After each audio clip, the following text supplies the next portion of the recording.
నెలకోసారో రెండేళ్లకోసారో సుట్టపొల లెక్క బడిమోహన్ చూసి వచ్చేటోళ్ళని ఏమంటారు?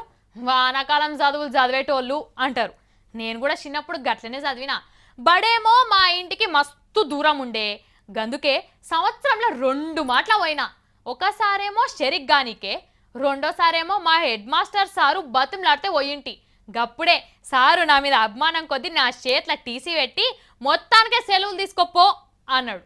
సరే నా ముచ్చటి ఎందుకు గని, వానాకాలం వచ్చింది కదా, కొందరు పోరగాళ్ళు బడికి పోయేదందుకు రెడీ అయ్యారు.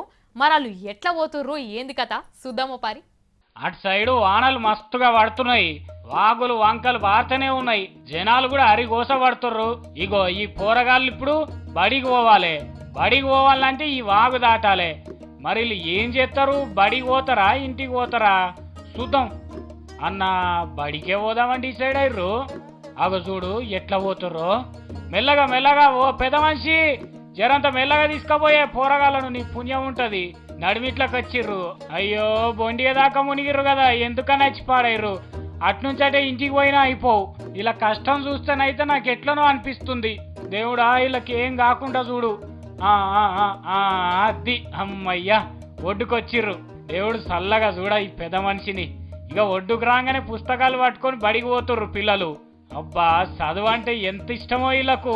కానీ బడికి పోవాలంటే రోజు గిట్లనే వీళ్ళు సాహసాలు చేయాలన్నట.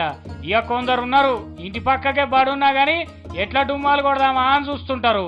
అదేందో బడి టైం కాగానే చాలా మందికి కడుపులో నొప్పి ఉడుతుంది, కాళ్ళు గుంజుతుంటాయి. మళ్ళా బడి టైం అయిపోగానే అన్ని మాయమవుతాయి. కానీ వీళ్ళు చూసిర్రా చదువు కోసం ఎంత తక్లీఫ్ పడుతుర్రో. అందుకే పోరగాళ్ళు మీరు బల్లకు ధమ్కీలు కొట్టకుర్రి. వీళ్ళని చూసన్నా రోజు బడికి పోర్రి, అయ్యావని సతాయించకుర్రి. సరేనా?